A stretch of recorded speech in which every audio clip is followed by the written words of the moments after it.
Quando Jesus foi preso, ele tinha dito para Pedro que antes que o galo cantasse, Pedro o negaria 3 vezes. Vocês sabem da história. E olha só como foi, ou o que aconteceu exatamente quando ele negou pela 3ª vez. Diz assim, aqui em Lucas capítulo 22, versículo 60. Vamos colocar ali. E Pedro disse: homem, não sei o que dizes. E logo, estando ele ainda a falar, cantou o galo. E virando-se o Senhor, olhou para Pedro. E Pedro lembrou-se da palavra do Senhor. Preste atenção nesse detalhe. E virando-se o Senhor, olhou para Pedro. Ou seja, Pedro estava no mesmo ambiente, ele estava no lugar em que Jesus estava sendo julgado, tinha sido preso. Então eles estavam um dentro do campo de visão do outro.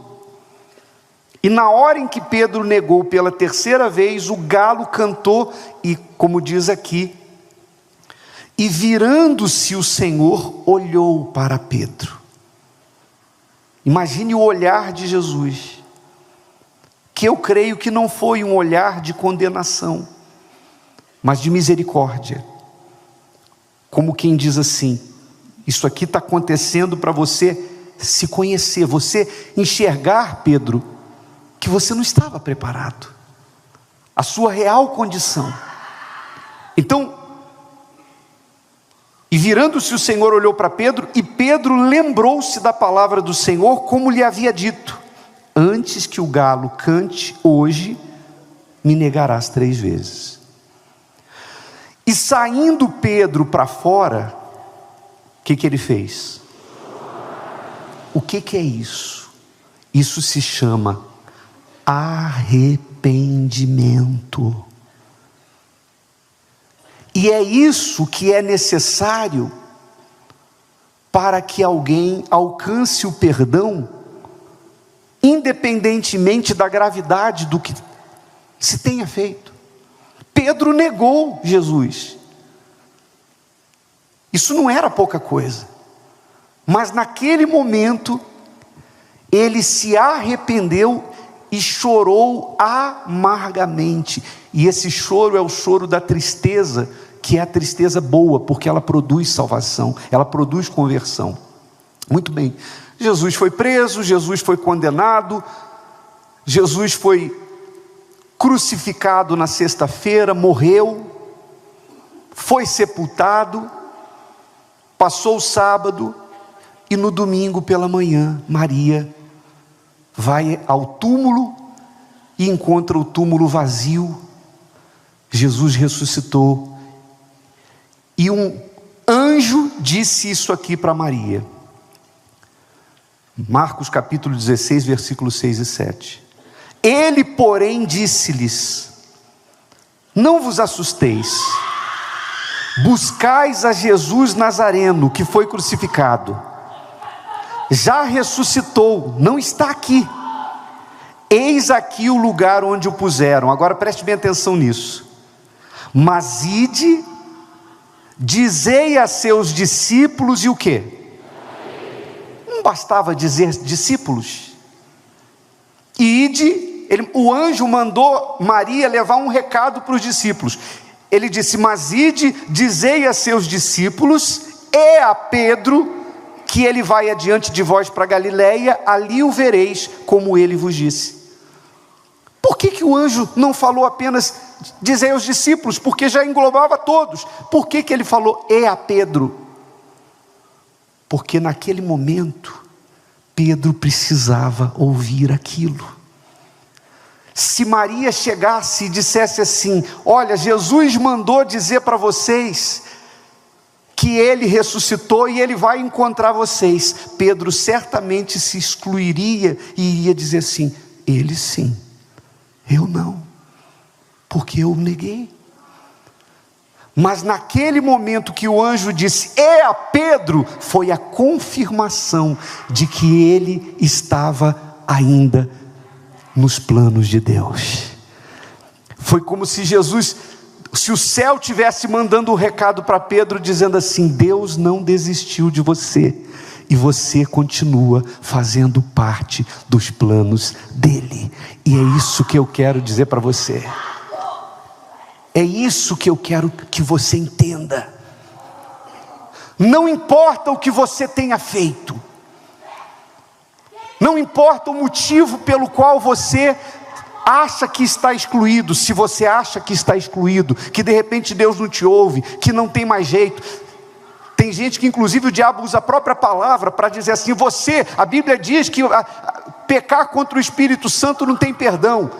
E tem gente que acha que pecou contra o Espírito Santo. Só o fato de você estar aqui é porque você não pecou contra o Espírito Santo. Porque quem peca contra o Espírito Santo não crê mais, e você creu. Se você não cresce, você não vinha aqui. Então tem jeito para você. Você crê? Levante as suas mãos, feche os seus olhos e peça assim: Deus, me dá uma chance.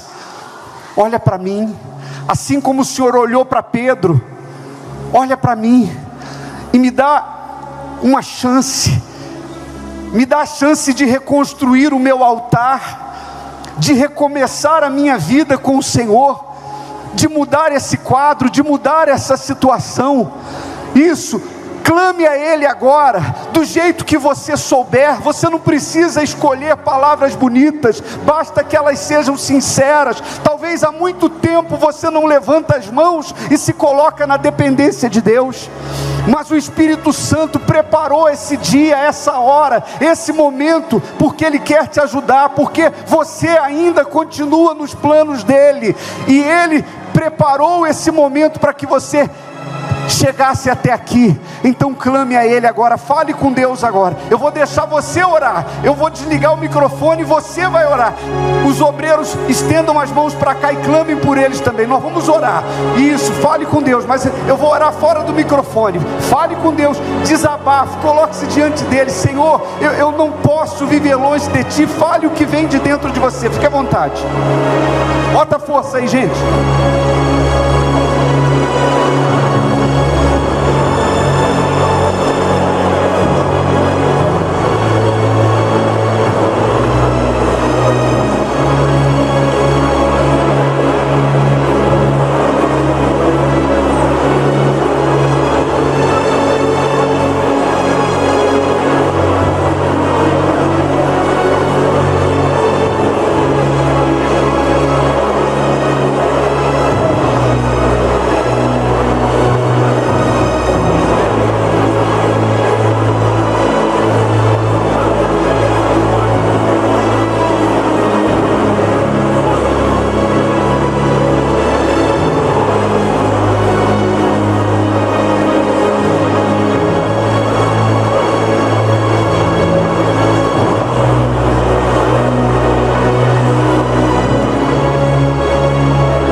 Mãos levantadas, você que está aqui, que está na frente do altar, diga assim: Senhor Jesus, me limpa, toca em mim, para remover da minha vida todas as trevas e me trazer a tua luz, em nome de Jesus.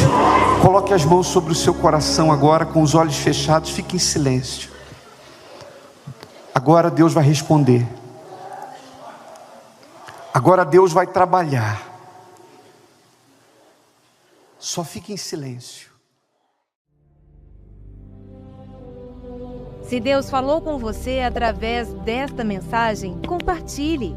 Inscreva-se em nosso canal e não esqueça de ativar o sino para ser notificado das próximas postagens.